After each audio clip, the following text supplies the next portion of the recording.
ساڈے نبی دی زبان ساڈے واسطے قرآن، ساڈے نبی دی زبان ساڈے واسطے قرآن. ختم ہو گئی بات. جو مرضی کو کہتا پھر عقیدہ مضبوط زبردست، ایک منٹ کے لیے بھی ہلنے کی ضرورت نہیں. سب نے اپنے اپنے دلائل دیے ختم نبوت پہ.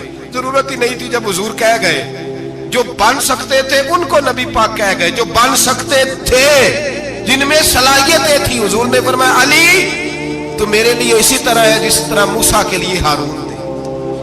لیکن موسیٰ کے بھائی ہارون بھی نبی تھے، پر میرے بعد کوئی نبی ہو سکتا تو ہو اسی طرح جس طرح موسیٰ کے لیے ہارون، جن کے اندر خوبیاں پائی جاتی تھی. فرمایا ابو بکر میری ساری امت سے افضل ہے پر نبی نہیں ہے. میرے رسول پاک نے فرمایا عمر فاروق میں وہ ساری خوبیاں پائی جاتی ہیں جو ایک نبی میں.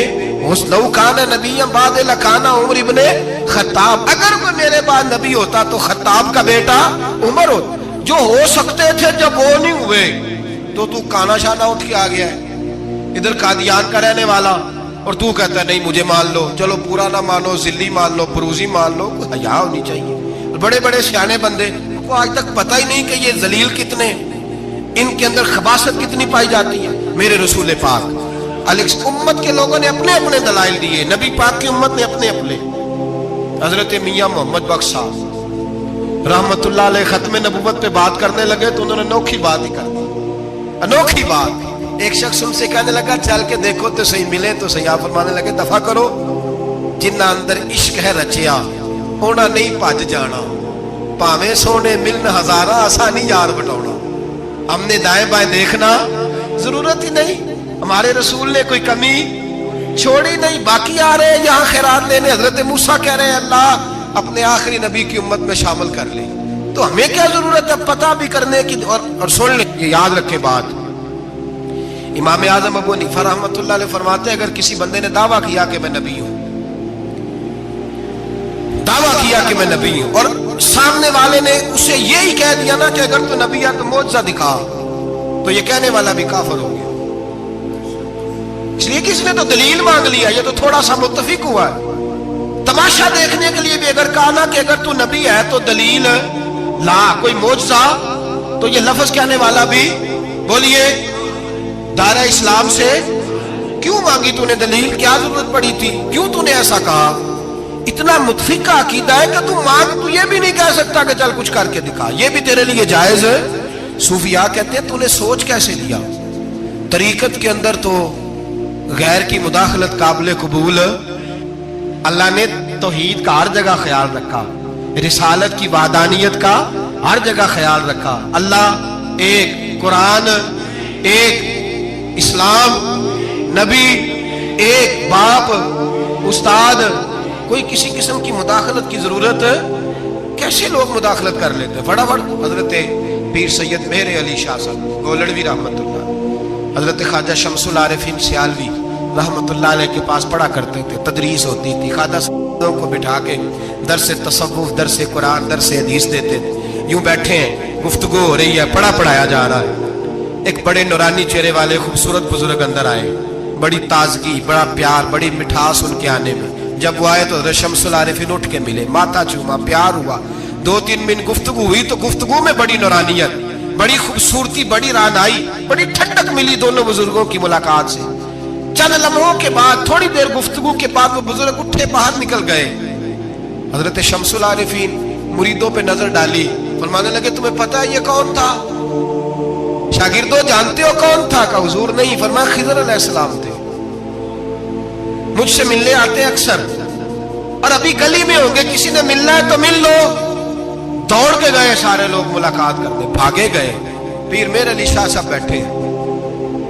آپ نے فرمایا مہر علی تم نے نہیں ملنا؟ کہنے لگے حضور نہیں. فرمایا کیوں؟ کہنے لگے حضور میں اسے نہ ملوں جسے خضر بھی ملنے آتا ہے، اسے نہ ملوں جسے وہ ملنے آتا ہے. میں نے کیا کرنا ہے ان سے مل کے؟ آپ سے ملوں گا جن سے حضرت خضر بھی ملنے آتی ہیں. جنہ تنا وچ عشق ہے رچیا اونا نہیں بھج جانا، پانے پاویں سونے ملن ہزاراں اسا نہیں یار بٹاؤنا. ضرورت ہی نہیں. ایسے حسین محبوب کے بعد کسی اور جگہ نظر جمانے کی طبیعت ضرورت نہیں، توجہ نہیں، خیال نہیں. جس نے یہ پوچھ بھی لیا کہ تو بتا، کوئی معجزہ دکھا، وہ بھی دائرہ اسلام سے یہ امت مسلمہ کا متفقہ عقیدہ ہے. اس پر درجنوں آیتیں ہیں قرآن مجید کی، 150 کے قریب نبی پاک کی حدیثیں ہیں. کتنی جی؟ کوئی عالم فاضل زیادہ پڑھا لکھا ہوگا، مقررہ حدیث کو دیکھے گا یا اور ریسرچ کرے گا تو شاید زیادہ وہ نکال لائے، لیکن 150 کے لگ بھگ محبوب کی حدیثیں ہیں جن میں حضور نے فرمایا میں آخری نبی ہوں، میں آخری نبی ہوں، میں آخری نبی ہوں. 150 کے قریب جگہ حضور نے فرمایا اللہ نے میرا نور نبوت پہلے سب سے پیدا فرمایا ہے، پر میں آخری رسول بن کے آیا ہوں، میں آخری نبی ہوں. میرے نبی پاک علیہ السلام نے فرمایا، جس طرح کو یہ بخاری مسلم کے لفظ ہیں، فرمایا کوئی آدمی مکان بناتا ہے بڑا پیارا، بڑا حسین، بڑا خوبصورت، ہر قسم کے نقش و نگار کرتا ہے، پر ایک اینٹ کی جگہ خالی چھوڑ دیتا ہے، ایک اینٹ کی جگہ. اب جو آدمی بھی آتا نا، گھومتا دیکھتا مکان، اسے بڑا اچھا لگتا اس کا مکان، پر وہ دیکھتا کہ یار یہ ایک اینٹ کی جگہ خالی ہے، اگر کبھی یہ بھی مکمل ہو جائے تو مکان. بات کی سمجھ آ رہی ہے؟ یہ خود حضور نے مثال دی. میرے حبیب پاک علیہ الصلوۃ والسلام فرماتے ہیں اللہ تبارک و تعالی نے جب نبوت کی حسین عمارت کو بنایا تو سارے نبی آ گئے پر ایک اینٹ کی جگہ خالی تھی. فرمایا میں آیا ہوں تو دیوار مکمل ہو گئی، اب کسی اور کی گنجائش ضرورت ہی نہیں. مکمل اکمل کامل دین نبی پاک. یا رسول اللہ آپ کس کس کے رسول بن کے آئے؟ فرمایا یا ایھا الناس انی رسول اللہ الیکم جمیعا، اے تمام انسانوں میں تم سب کی طرف اللہ کا رسول بن کے آیا. قرآن مجید نے کہا میرے نبی پاک صلی اللہ علیہ وسلم صرف انسانوں کے رسول نہیں، وما ارسلناک الا رحمۃ للعالمین، جس کو اللہ نے بنایا ہے ان سب کے حضور رسول بن کے آئے، سب کے لیے رحمت بن کے آئے. دائرہ کار ہی بڑا وسیع ہے. اب کسی اور کی گنجائش ہے؟ ہاں کچھ لوگوں کو بیماری لگتی ہے، پاگل ہو جاتے ہیں، پاگل ہو جاتے ہیں.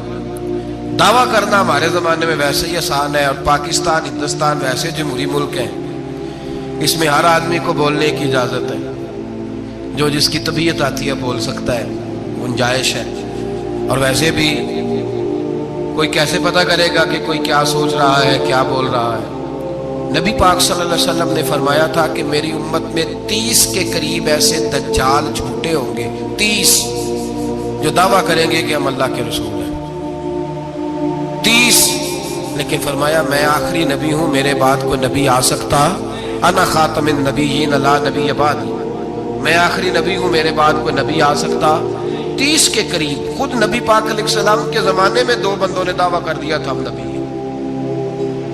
اللہ تبارک و تعالی نے ارشاد فرمایا ما کان محمد ابا احد من رجالکم، فرمایا محمد صلی اللہ علیہ وسلم مردوں میں سے کسی کے باپ نہیں، ولکن رسول اللہ، لیکن اللہ کے رسول ہیں.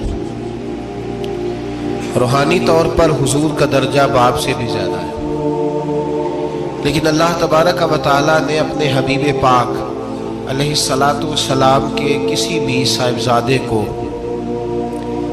اتنا بڑا نہ فرمایا کہ وہ مرد کہلا سکے. بچپن میں ہی تینوں صاحبزادے وصال فرما گئے. مردوں میں سے حضور کسی کے بھی باپ نہیں ہیں. حضرت زید بن حارثہ رضی اللہ تعالیٰ عنہ کو نبی پاک صلی اللہ علیہ وسلم نے پالا. وہ حضور کے اس طرح کے غلام تھے کہ لوگ انہیں حضور کا بیٹا ہی سمجھنے لگے. بہت سارے لوگ کہنے لگے زید بن محمد صلی اللہ تعالی علیہ وسلم. اللہ کریم نے منع فرمایا، فرمایا میرے رسول مردوں میں سے کسی کے بھی باپ نہیں ہے. حضور اور اس کی وجہ